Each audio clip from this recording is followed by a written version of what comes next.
They used to joke that I had a type. It wasn't tall or dark or mysterious. It was broken. I found love in loud rooms and dim bars, and people who mistook chaos for passion and volume for honesty. I fell for the ones who promised forever with one hand and kept the door cracked open with the other I mistook. Inconsistency for excitement I called anxiety. Butterflies I called emotional unavailability. Mystery. I was always almost chosen, almost loved, almost enough. Every relationship felt like holding water in my hands. The tighter I gripped, the faster it slipped through. I bent myself into smaller versions, quieter versions, easier versions. I learned how to read moods like weather reports. I learned how to apologize for things I didn't break. I learned how to carry other people's storms and call it loyalty. And when it ended, because it always ended, I told myself next time would be different. It wasn't.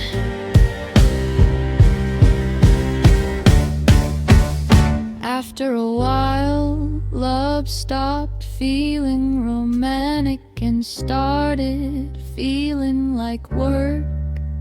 Heavy work, the kind that lives in your chest and makes sleep impossible. The kind that makes you question your worth in the quiet of your own room. I stopped trusting words. I stopped believing effort meant intention. I stopped believing people stayed on the verge of giving up. I made a quiet decision. No more trying so hard. No more bleeding for potential. I told myself I was better alone than half loved. I convinced myself peace meant isolation. And then they showed up. Not in fireworks, not in dramatic timing, just steady, unexpected.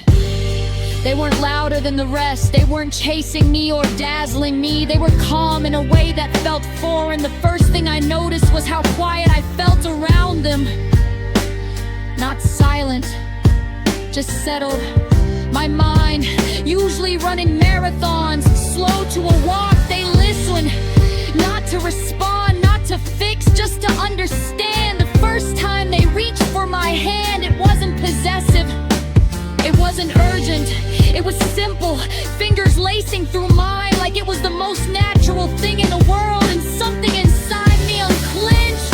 The world didn't stop being chaotic.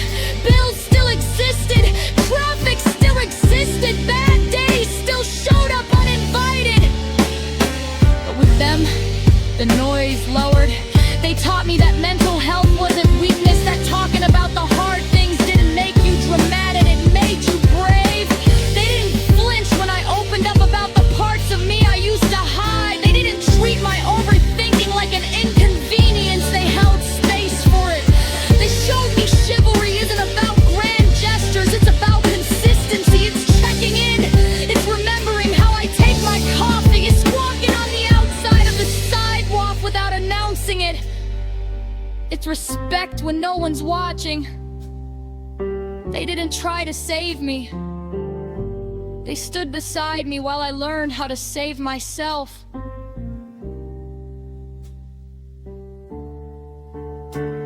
And that changed everything. For the first time, love wasn't adrenaline. It wasn't guessing games or emotional roller coasters. It was steady. It was safe. It was knowing that if I stumbled, there would be a hand there, not to drag me, not to control me, just to steady me. With one simple touch, everything felt normal, or as normal as life ever allows. They made the world quieter, not by silencing it, but by becoming the calm within it. When my thoughts spiraled, their voice anchored me. When doubt crept in, their actions answered it. They taught me trust because it's built on patterns. They taught me love doesn't require you to shrink. They taught me vulnerability isn't dangerous when it's met with care. And slowly, I opened up again. And I learned to sleep. Not desperately. Intentionally.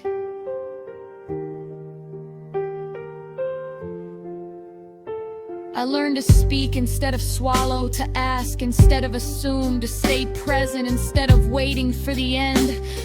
Loving them wasn't losing myself, it was finding the version of me that had been buried under Survivor. Nothing else mattered in her light of a dramatic way I used to crave.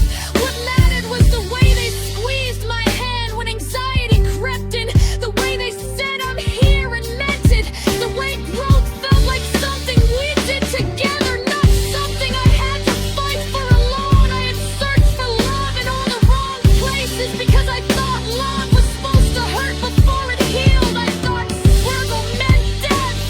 I was wrong. Sometimes love is just the person who makes the world quieter, the person who teaches you that peace isn't boring and safe, but the person who touches your hand and reminds you that normal, a steady, safe love is the most extraordinary thing of all. And when you find it, unexpectedly, gently, without chaos, you realize you were never too much. You were just waiting for someone who knew how to hold you without dropping you.